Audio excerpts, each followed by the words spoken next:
Welcome, Sugar Bee family. What if I told you that everything, the miracles, the teachings, the crowds, was just leading to this moment? The final week has arrived. The city is watching. The whispers have grown into shouts. And Jesus? He's walking straight into it, not to escape it, but to fulfill it. In The Chosen Season 6, 2026, the countdown to the cross begins. And in this video, we're breaking down the official trailer, exploring every powerful moment, every tear-filled glance, and every chilling betrayal that marks the beginning of the end, and the start of something eternal. So grab your seat, because what's coming next isn't just another season. It's the story that changed the world. As the wind moved through the trees like a silent warning, clouds hung low above the city, slow and heavy, as if the sky itself was waiting. In the distance, the shape of a hill rose beyond the stone walls. 3 wooden posts stood planted in the dry earth. One of them was still empty. Not far from there, the streets were alive with people. They talked, they laughed, they moved through their day. But something was different. There was a tension in the air, unspoken, felt like a storm waiting to break. Jesus stood at the edge of it all, quiet, watching, his face hidden beneath a shadow. He wasn't speaking, not yet. But his silence said more than 1,000 words. He knew the path. He knew what waited. And he chose to take that step anyway. A voice broke the silence inside his mind. Not a loud one, a whisper. The same whisper that followed him in the wilderness, that circled him in the temple, that now waited for its final chance. The road ahead wasn't long, but it would be the hardest he had ever walked. This wasn't the road to glory or fame. This was the road to suffering. The road to sacrifice. As he moved forward, people passed by without knowing. They didn't see a king. They didn't see the Son of God. They saw a man, just another traveler heading into the holy city. But heaven saw it all. Angels stood still. The earth seemed to hold its breath. Time itself slowed as the last chapter began. From the corner of the market, a pair of eyes watched him, not with love, not with awe, but with fear, with anger. A man wrapped in rich robes whispered to another beside him, "We were waiting for the right moment." The trap was nearly ready. The plan was in place. And the one they wanted was walking straight into it. But Jesus didn't flinch. He didn't turn back. Every part of him knew what was coming, the betrayal, the pain, the cross. And yet his feet kept moving. Step by step, closer to the garden, closer to the trial, closer to the end. His hands didn't shake. His heart didn't run.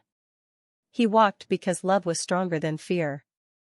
He walked because he came for this moment, not to escape it, not to change it, but to fulfill it.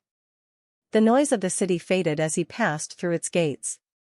Somewhere in the hills behind him, a mother watched from afar.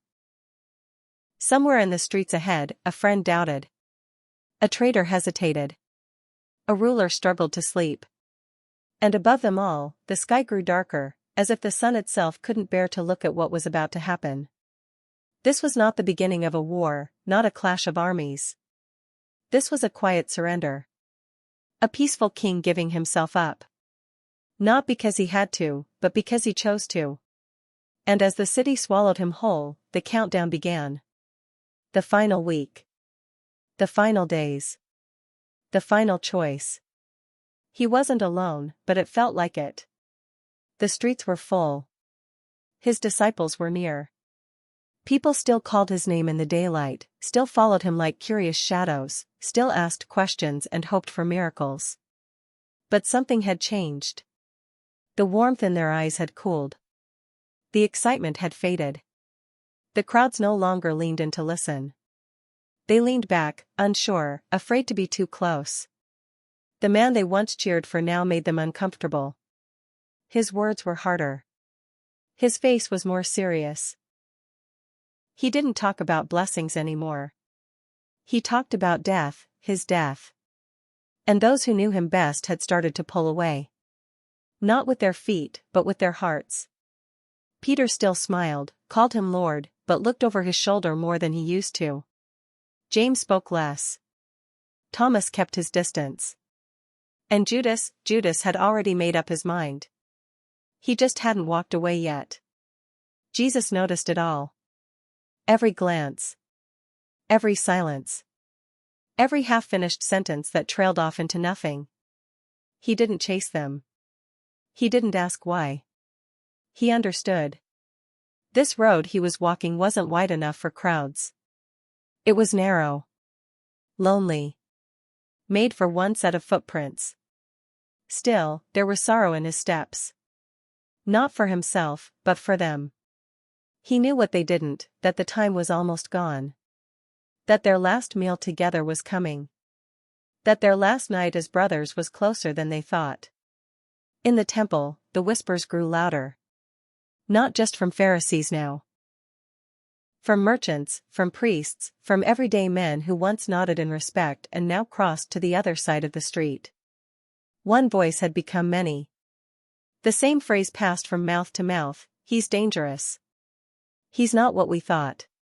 He must be stopped." The space around Jesus began to shrink. The looks lasted longer. The kindness faded. Even the air in the temple felt heavier, colder. He stood beneath the same pillars he had walked through since boyhood. But now they seemed taller, distant, like even the house of God had turned its face. And still, he taught. He didn't run from them. He didn't defend himself. He spoke with the same calm, the same love. But the questions he answered were no longer honest. They were traps, snares hidden behind smiles. He knew. Yet he answered anyway. With grace. With fire. With sorrow. Some marveled. Some clenched their fists. And no one left unchanged. At night, he didn't sleep much. He often stepped away from the others, into the quiet hills, into the trees. He prayed. Not because he was unsure, but because he missed the voice of his Father. He longed for home, for peace, for the light that used to shine so clearly when he was young. But he also knew that home could only be reached by going through the cross. So he waited. Surrounded, but alone. Loved, but abandoned. Followed, but doubted. Each morning, the sun rose slower. Each evening, the stars blinked a little dimmer. Somewhere in the city, silver coins were being counted. 30 pieces. Enough to buy a field.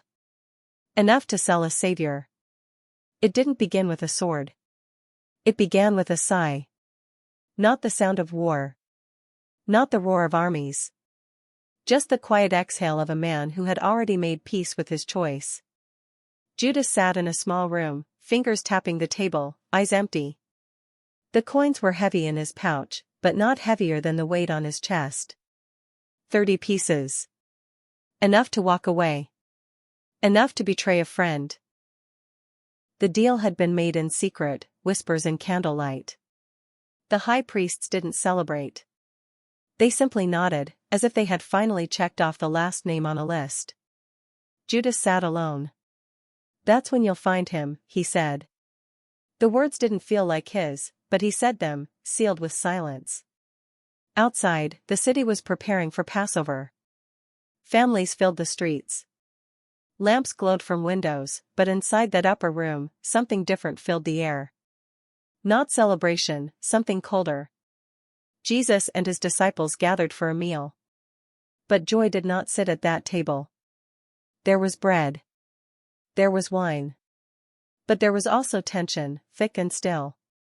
Jesus raised his eyes and spoke words no one fully understood. "Not yet. One of you will betray me." The room froze. Eyes darted. Faces fell. "Not me, Lord. Surely not me." But Judas didn't speak at first. His hands were steady. His mouth didn't tremble.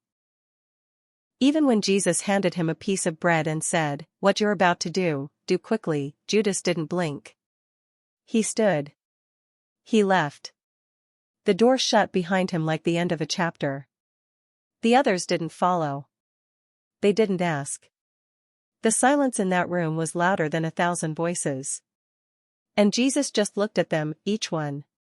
He knew who would run, who would lie, who would weep. But he loved them anyway. Far from the meal, the temple guards waited. They weren't nervous. They had done this before, arrested troublemakers, calmed unrest. But none of them had ever been sent to take a man like this. No rebellion. No army. No weapons. Just a teacher who healed with his hands and broke bread with sinners. But the order had been given, he is to be arrested tonight. This time, no crowd would be there to stop them. As night fell, the garden grew still. Jesus walked among the olive trees with the same calm he carried all his life. His prayer was deep, not hurried, not desperate, but honest. Father, if there's another way, still, not my will, but yours. His sweat turned to blood, falling into the dirt below. The earth held its breath again. And then, footsteps. Torches.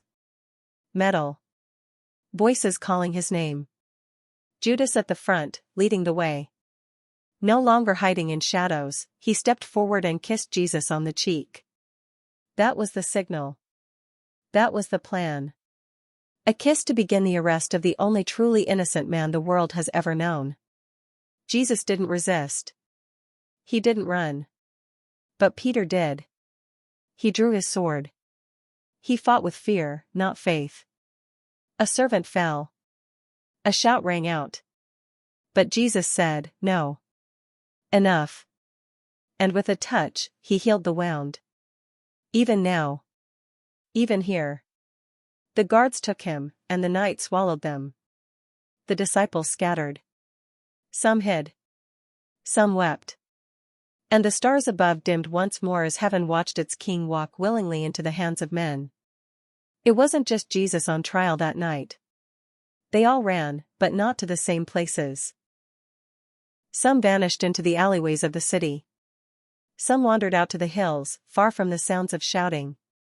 But none of them could escape the weight pressing down on their hearts. For 3 years they had followed him.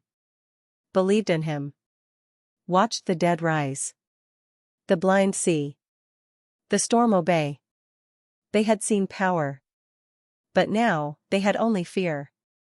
Peter ran the hardest. His chest burned with every breath, not just from the running, but from shame. He had told Jesus he would never leave. He had promised. Sworn. And yet when the guards took him, Peter's legs moved on their own. Not toward Jesus, but away from him. Now, he stood alone in the courtyard, close enough to hear the trial. Far enough to stay hidden. A small fire crackled nearby. Shadows danced on the walls. "You were with him, weren't you?" A girl's voice, not angry, just curious. Peter turned his head. His hands tightened. "I don't know what you're talking about." Another voice. And another. Faces turned toward him. "You're one of them. Your accent gives you away." His heart pounded. His voice rose. "I swear to you, I don't know him." And then the rooster crowed. The sound sliced through the night like a blade. Peter froze. The world stopped moving. In that moment, everything Jesus had said came rushing back like a flood. "Before the rooster crows, you will deny me 3 times. And he had. Just as Jesus said. Peter turned away from the fire, and wept. Not because he was weak, but because he had loved him, and failed him. Elsewhere, Mary walked the edge of the city, hands clutched together, praying without words. She could feel something breaking in the air. A mother's heart always knows when her child is hurting. She didn't need to see the guards. She didn't need to hear the sentence. Her soul already knew. Thomas sat in silence, staring at nothing. His thoughts moved too fast to speak. None of this made sense. The man who walked on water now stood bound in ropes. The voice that calmed storms now said nothing to defend himself. Thomas had built his life on truth. But tonight, truth looked like a prisoner. And somewhere, alone with the money still clutched in his hand, Judas trembled. Silver no longer shined. It felt like poison in his palm. The voices that once pushed him forward now mocked him. He had done what they asked. He had delivered Jesus. But peace never came. Only silence. Only regret. He would return the coins, but it would not change what he had done. And the sorrow inside him would grow too heavy to carry. One by one, the disciples faced their darkest night, not because the world had turned against them, but because their faith had been shaken to its core. They were not warriors. They were not perfect. They were just men, afraid, broken, lost without their teacher. But what they didn't know was this. Jesus already saw them on the other side of their failure. He knew Peter would stand again. He knew Thomas would believe. He knew the fear would one day turn to fire. Not tonight. Not yet. But soon. Because the story wasn't over. It didn't feel like the end of the world. Not yet. The moon hung low, watching in silence. The trees in Gethsemane stood still, their branches barely swaying. A chill settled on the garden floor. But it wasn't the cold that made the night heavy, it was the waiting. Something unseen had shifted in the air. Heaven knew. Earth felt it. Even the angels, mighty and ready, stood back. Because this was not their battle to fight. Jesus knelt alone among the roots of ancient olive trees, not in fear, but in sorrow. His breath was slow. His robe damp from blood that had poured from his brow like sweat. His voice, soft and steady, rose in the stillness.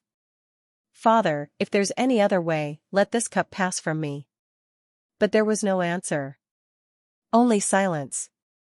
And yet, even in that silence, he surrendered. Not my will, but yours. He stood. Quiet. Calm. The decision had been made. Not by those who marched toward him with torches and swords, but by the one who chose obedience in the face of suffering. Then came the light. Not heavenly light, firelight. Dozens of torches flickered through the trees. Feet crunched dry leaves. Voices were low but sharp. And leading them all, Judas. The shadows lengthen. Season 6 of The Chosen opens with a sense of urgency and spiritual weight. The city of Jerusalem is alive with pilgrims preparing for Passover, but underneath the festivities lies unease.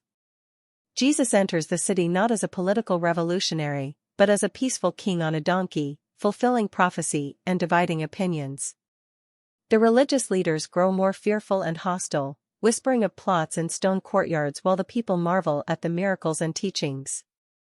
Jesus cleanses the temple, confronts hypocrisy, and teaches parables that burn deeper than ever before.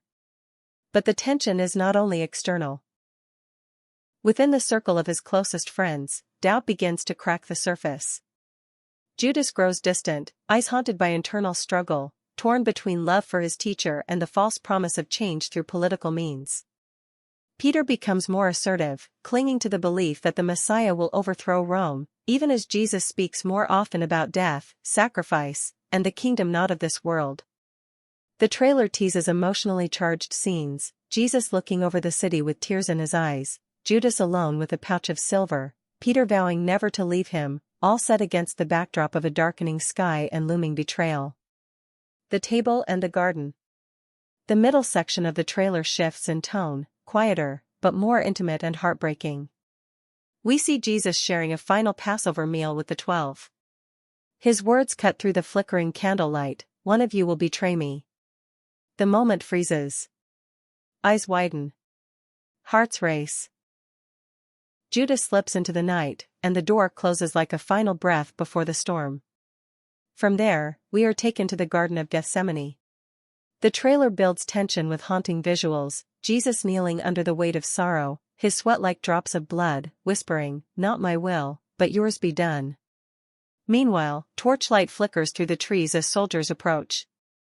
Peter draws his sword. Chaos erupts. Jesus, even as he is arrested, heals the servant's ear. He is taken away not with violence, but with dignity. As the disciples scatter in fear, the trailer showcases Peter following at a distance, warming himself by a fire, then denying Jesus 3 times. A rooster crows. Peter's face collapses in guilt. The scene fades to darkness as Jesus is led away, hands bound, face bruised, but eyes full of peace. Trial, tears, and the beginning of the end.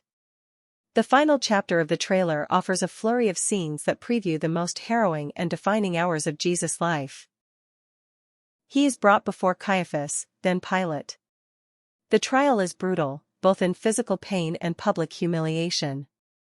The camera flashes between angry crowds screaming, "Crucify him," and the silent pain in Mary's eyes as she watches her son be condemned. The trailer hints at the beating, the crown of thorns, and the burden of the cross. We hear Jesus whispering to Pilate, "My kingdom is not of this world," as the Roman governor wrestles with his conscience. But amidst the agony, glimpses of love shine through, Jesus locking eyes with John, comforting the women who weep, carrying the cross with courage.